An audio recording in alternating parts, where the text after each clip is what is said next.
हर महादेव। श्री शिवाय नमस्तुभ्यम। 4 अगस्त 2025 सावन का आखिरी सोमवार है। आप अपने भाग्य की रेखाओं को बदलने के लिए, संतान प्राप्ति के लिए, वंश वृद्धि, पुत्र प्राप्ति के लिए इस दिन प्रयत्न करते हैं तो निश्चित रूप से यह कामना सिद्ध होती है।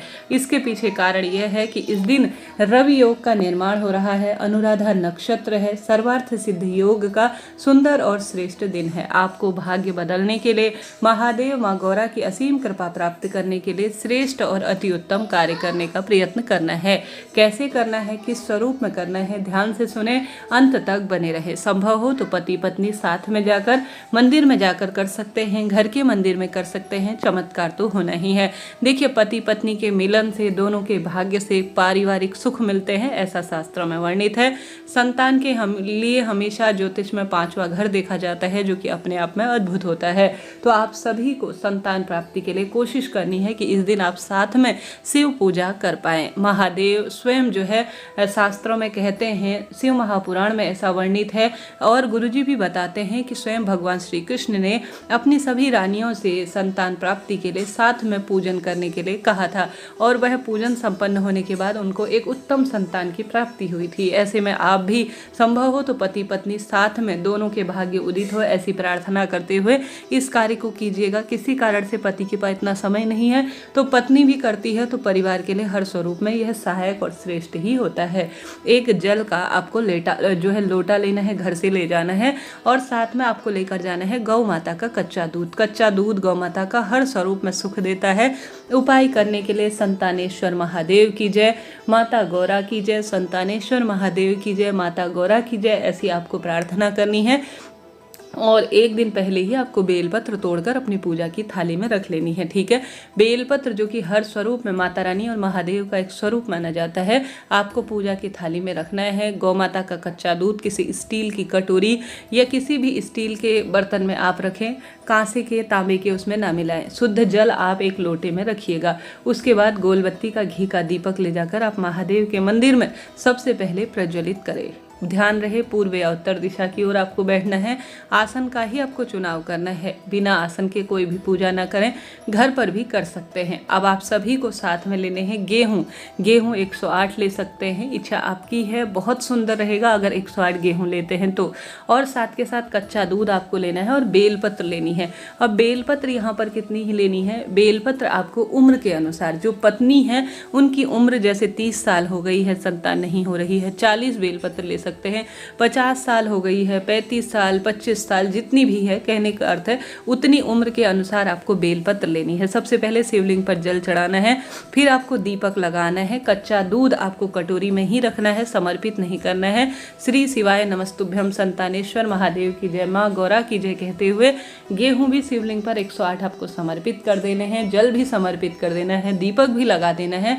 फिर कटोरी में जो कच्चा दूध लिया हुआ है आपने, उसे आप सभी को अपना नाम और गोत्र बोलते हुए, जो आपने उम्र के अनुसार बेलपत्र ली है, कच्चे दूध में डुबो कर मुझे संतान सुख हो, श्री शिवाय नमस्तुभ्यम, ऐसी प्रार्थना करते हुए संतानेश्वर महादेव की जय, जय माँ गौरा कहते हुए कटोरी में जो कच्चा दूध है उसमें बेलपत्र डुबाकर एक एक करके शिवलिंग पर, जितनी भी मैंने आपको बेलपत्र बताई उतनी एक एक करके आपको समर्पित कर देनी है। देखिए, जो आप महादेव के मंदिर में स्मरण करते हैं, जो आप बोलते हैं, जो आप समझते हैं, जो आप ब्रह्मांड की ओर उच्चारण करते हैं, महादेव के समक्ष उच्चारण करते हैं, वही आपको प्राप्त होता है। तो इसके लिए संतानेश्वर महादेव का सुंदर नाम लिया जाता है, शिवलिंग पर गेहूं चढ़ाए जाते हैं, दीप लगाया जाता है, जल चढ़ाया जाता है और उम्र के अनुसार बेलपत्र लेकर उसे कच्चे दूध में डुबोकर शिवलिंग पर चढ़ाने से निश्चित रूप से संतान सुख मिलता है, सौभाग्य बढ़ता है, दुख दरिद्रता का अंत हो जाता है। दीपक से महादेव के शिवलिंग की सुंदर आरती करें। एक दूसरा दीपक शिव मंदिर की चौखट पर लगाकर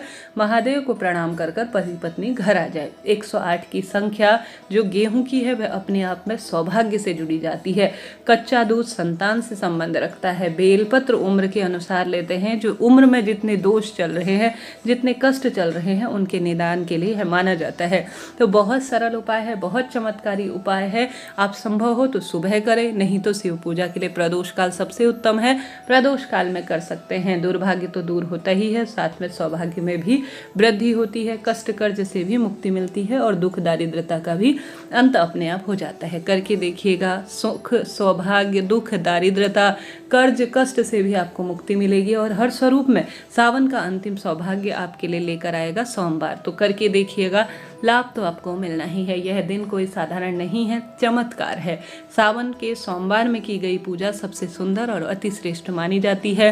लाल पीले रंग के कपड़े पहने, संभव हो तो इस दिन बेलपत्र का पौधा लगा दीजिए। पति पत्नी साथ में मिलकर अभी तक बेलपत्र का पौधा नहीं लगाया है तो आपसे अनुरोध है, जरूर से लगा दीजिए। बेलपत्र का पौधा पति पत्नी रोपित करते हैं तो उस घर की वंश में स्वतः ही वृद्धि होती है, कष्ट कर्ज से मुक्ति मिलती है, सुख सौभाग्य का वरदान मिलता है। बेलपत्र पेड़ के नीचे आप अगर कच्चा दूध चढ़ाते हैं, जल चढ़ाते हैं, दीपक लगाते हैं तो यह बहुत सुंदर और सौभाग्य का दिन माना जाता है। अभी तक आपने मिट्टी का शिवलिंग आप नहीं मानते इन चीज़ों को, कोई बात नहीं, एक बार 1 रुपया आपका खर्च नहीं होना है। प्रैक्टिकल करने में कोई दोष नहीं है। आप पति पत्नी बेलपत्र पेड़ के नीचे मिट्टी का शिवलिंग बनाकर देखिए, घर पर कर देख सकते हैं। बेलपत्र की पेड़ की मिट्टी लाकर थोड़ा थैली में अपने घर पर आप जब बेलपत्र के पेड़ की मिट्टी लाकर आप उसमें कच्चा दूध मिलाकर सुंदर स्वरूप में जो है बनाते हैं अपने आप में शिवलिंग और उसका पूजन करते हैं तो आपका भाग्य प्रबल होता है और संतान सुख के योग निश्चित रूप से बनते ही हैं। इस दिन आप शिव मंदिर की साफ सफाई करते हैं या साधारण सरल तरीके से शिवलिंग बनाकर या किसी भी स्वरूप में पंचामृत शिवलिंग पर चढ़ाते हैं। दूध दही घी शक्कर शहद इनका संबंध जो है संतान से होता है, कष्ट कर्ज से होता है, दुख दारिद्रता को दूर करने के लिए होता है, सौभाग्य के लिए होता है, हर स्वरूप में बदलाव के लिए जाना जाता है। करके देखिएगा, लाभ तो आपको मिलना ही है। सावन का महीना अपने आप में चमत्कार है, दुख दारिद्रता के अंत के लिए है, कष्ट संकट पीड़ा की मुक्ति के लिए जाना जाता है। हार रहे हैं, दुख पा रहे हैं, कष्ट कर्ज में आपका जीवन है तो आप यह सरल सा छोटा सा कार्य करिएगा, लाभ तो आपको मिलना ही है। सावन का महीना चमत्कारी है और अपने आप में दुर्भाग्य को दूर करने के लिए है। शिव मंदिर में बैठकर अभी तक आपने सुहाग सामग्री माँ पार्वती को नहीं चढ़ाई है तो आपको जरूर से माँ पार्वती को सुहाग सामग्री चढ़ानी है और साथ के साथ महादेव की कृपा के लिए श्री शिवाय नमस्तुभ्यम महामंत्र का जाप करना है। सावन का अंतिम सोमवार है, इस दिन आप एक समय का भोजन सावन महीने के उद्यापन के निमित्त दान कर आ जाते हैं तो यह बहुत सुंदर और श्रेष्ठ ही माना जाता है। तो सावन महीने में यह कार्य एक बार आप प्रैक्टिकल कर लीजिए, कोई दोष नहीं, कोई दिक्कत नहीं, चमत्कार तो होना ही है। सावन महीने के व्रत को आप सुंदर रूप में इस दिन जो है सोमवार के रूप में उद्यापन करें। दुख दरिद्रता का तो अंत होगा ही, साथ ही कष्ट कर्ज इत्यादि से भी मुक्ति मिलेगी। सावन का अंतिम सोमवार भाग्य बदलने के लिए है, दुख दरिद्रता के अंत के लिए जाना जाता है। हार रहे हैं, दुख पा रहे हैं तो यह अंतिम मौका है। कई क्षेत्रों में तो थोड़ा देर से सावन समाप्त होगा, परंतु हम सभी के लिए जो हम रहते हैं उत्तर भारत में, यहाँ पर सावन जो है समापन की ओर हो जाएगा। ऐसे में यह सावन का अंतिम सोमवार